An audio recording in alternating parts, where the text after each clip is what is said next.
Mabuhay Pilipinas! Maligayang pagbabalik dito sa aking channel, pero kung bago ka lang, pasuyo ng like and subscribe. Salamat agad! Ngayong araw ng Lunes, unang araw po ng July 2024, mga kababayan, dalawang weather system po ang siyang nakakaapekto dito sa ating bansa. Narito pa rin po ang epekto ng easterlies na magdadala po ng maulap na kalangitan na merong kalat-kalat na pag-ulan, lalo na po sa bahagi ng Davao Region pagdating ng hapon at tanghali. At narito rin po ang epekto ng ITZZ. Ito po yung namumuong kaulapan sa bahagi po ng South Cotabato, Sultan Kudarat, Sarangani, Basilan, Sulo at Tawi-Tawi. Sa mga nabanggit ko pong lugar, asahan natin ang pagkakaroon po ng maulap na kalangitan na meron pong kalat-kalat na pag-ulan na may kasamang kulog at kidlat. Kaya sa mga prone areas po natin dyan, ingat po tayo dahil posible po ang mga biglaang pagbaha and landslide. Samantalang asahan po natin dito sa bahagi naman ng Caraga,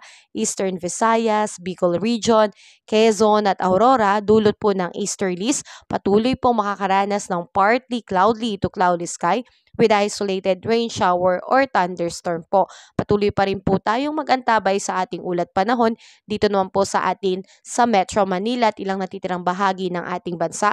Asahan po natin na pagdating ng umaga at tanghali ay tayo po ay makakaranas po ng mainit na panahon dahil dala po iyon ng easterlies, pero pagdating naman ng hapon, posibleng magkaroon ng mga biglaang pag-ulan, kulog at kidlat, dulot naman po yan ng mga localized thunderstorm. So patuloy po tayo mag-antabay sa ating ulat panahon at mag-ingat po tayo lalo na po sa mga prone areas natin na madaling bain at prone po sa landslide. Ingat po palagi. At asahan po natin mga kababayan na ang air temperature po natin lalo na po dito sa Lawag ay posibleng umabot ng 33 degrees Celsius pagdating ng tanghali, Tugigaraw 36 degrees Celsius, Baguio 25 degrees Celsius, Metro Manila 33 degrees Celsius at sa Tagaytay 31 degrees Celsius at dito naman sa Legazpi ay 33 degrees Celsius. Dito naman sa bahagi ng Calayan Island at Puerto Princesa maaaring umabot ng 32 to 33 degrees Celsius.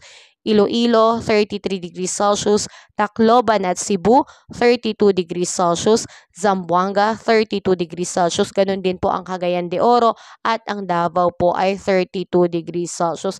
Sa ngayon mga kababayan, inaantabayanan po natin ang mga weather system po natin. Meron pa lang po tayong easterlies at ITZZ. So ito pa lang po yung nagdadala ng pag-ulan sa ating bansa. At kung meron man pong mabubuong sama ng panahon, posible po itong tawaging bagyong Butchoy. Pero sa ngayon, ay wala pa po tayong bagyong namamataan sa loob at labas ng Philippine Area of Responsibility.